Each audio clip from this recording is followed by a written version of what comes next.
Greetings, sirs and mistresses of that joyfuleth pastime this video gameth. And be ye well met at this here stage of the storm of unicorns to take a gander at the game about the bard himself. So prithee, cometh thee and joineth me, for this way madness lies. This way we limit ties. This way we light eyes. Which one is that we're chasing? How do we know which path to choose? The game is a JRPG about the works of William Shakespeare. As the thespian, you lead a group of magical girls through different worlds, each inspired by a different Shakespeare play, but corrupted by sinister forces, and you have to restore order. Romeo gets abducted by man-eating plants. Giant squids try to sink the ship that Viola and Sebastian are traveling on, and Rosalind is being hunted by fairies armed with submachine guns in the Forest of Arden. With your merry groups of heroines, you have to traverse these worlds, beat up monsters and defeat the stage boss to return the world to its natural state of sometimes silliness or even more tragedy.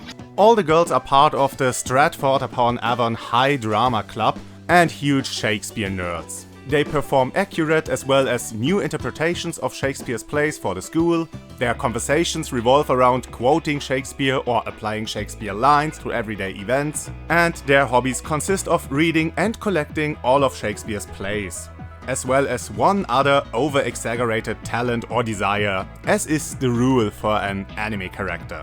And from time to time, and with that I mean in turn with their day-to-day activities, they receive an emergency call from a Shakespearian world. A pretty solid hook in my book.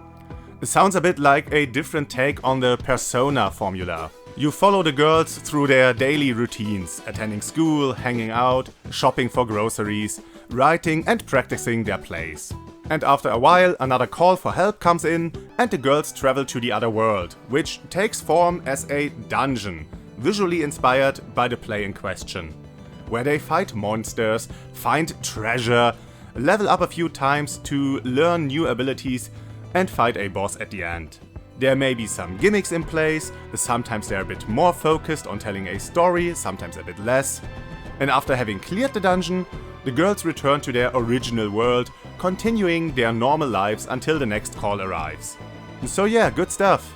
It's just a lot simpler than Persona. There is no extensive friendship and chore simulator in the mundane segments, and the dungeons are rather quick and straightforward affairs. That doesn't have to be a bad thing. The game even advertises its fast pace with minimal filler. Dialogues don't overstay their welcome, scenes don't drag on, encounters are concise. And I can appreciate that. I respect games like Secret of Mana, or for a better example, since that one had its script chopped into pieces, Chrono Trigger, where the developers remarkably efficiently conveyed a lot of important and sometimes less important information and still provide an enjoyable reading experience with amusing and interesting characters. This game, though, falls a bit flat at times. Cutscenes are ultra fast, so much so that they aren't even animated. It's more of a slideshow, but with the same top-down view instead of some nice pieces of CG art, like you'd get in visual novel style games and the like. And while there is some good comedy to find in some of the dialogues, there's not much wit to be found. Aside from the ongoing joke of characters speaking in Shakespearian English with an inbuilt translator function, that got a good chuckle out of me on multiple occasions. But there's no natural flow to the conversations. It feels more like a series of stand-up comedy bits, one after another, that are only there to fill time until you get to the next short gameplay section. The Shakespeare dungeons are self-contained stories tied together by the overall plot of invading forces that even began to appear in our world, and the everyday segments are a string of cutscenes with maybe a battle or two in between. It all comes off as mostly utilitarian. The story never had me at the edge of my seat, and I never really cared for the characters. It's just not a gripping experience. Good thing I have it on Nintendo Switch, because it's actually pretty good in short bursts. This game would be a perfect fit for mobile devices. It doesn't demand much of your attention, its segments are mostly self-contained and not too long, and it's also not too hard. even on challenging, the fights were rather easy. I mean, it is possible to die, but this only happened to me because I tried to play too strategically. It's pretty fun nonetheless. You can have up to 4 magical girls from a pool of 6 in your active party, though they are assigned to your party by the game most of the time. So you don't put together the best team for any situation. It functions more like a puzzle, with the game giving you a fixed set of tools to deal with the next challenge. Even in those few instances where you get to assemble your own team, you don't really know beforehand what kind of encounter you have to clear, so it's rather pointless. There still is lots and lots of customization. Every heroine unlocks abilities from a rather substantial list and can equip up to 7 of it to her moveset. They also can equip 3 passive effects from an ever-expanding list, so you can mix and match until you find the perfect setup, not only for that single character in isolation, but also in harmony with the rest of the party. It's important to note that there is no standard attack in this game. All you have are your abilities. So if you equip one of your heroines with only buffs and healing magic, she won't be able to deal damage in any way. The next thing to keep in mind, and what gives the combat a bit of strategy, is that every ability can only be used once. Well, mostly. There are a few abilities that can be repeated as a kind of special effect on that particular ability, but often those are weaker than their non-repeatable counterparts. Abilities also have a secondary or alternate effect whenever your heroine is in hyper mode, a kind of limit break, where they might target all enemies or have a different element or might do something completely different at all.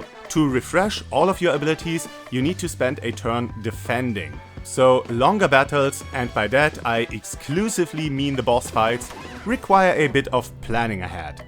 The system works fine and as intended most of the time, though with the forced party composition you are sometimes stuck with suboptimal options. During the winter chapter, I had no access to my fire user and hadn't that much use for the support I had been assigned, since the abilities she had access to at the time weren't that useful, so the experience was more annoying than challenging.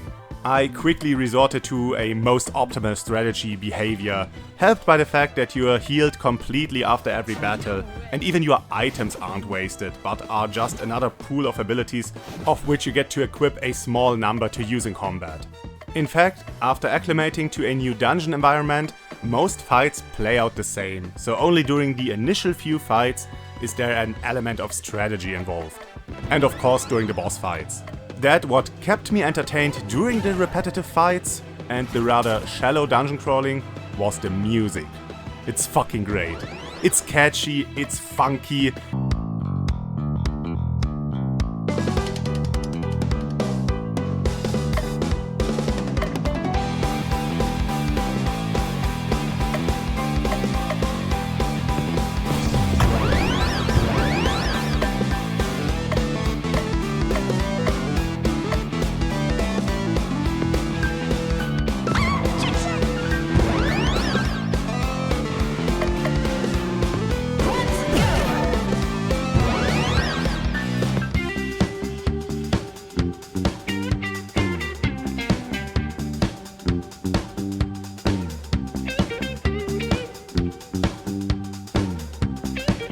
It sometimes even has vocals.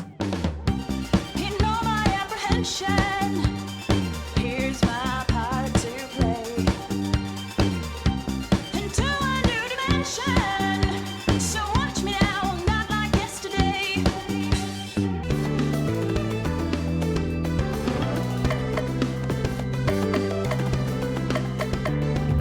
Have you ever wondered what comes with a name?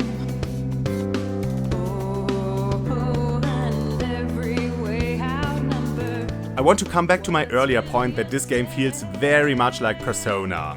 Persona Light. Very, very light. But still, it has some good style, some pretty good music, really pleasant and colorful pixel art. And it is a whole lot of fun, in short bursts. So you might want to give this more laid-back magical girl adventure with Shakespearean story threads and dialogues a chance if you enjoy more casual JRPGs and want some quick and pleasant fun. And so, with all the merriments coming to a close, I wish thee farewell, good gentlemen, fair damsels, I commend thee to thine own content. So long, adieu, and if the good Lord willst, thou returneth to another witty rambling of mine. So yeah, see ya on the next game.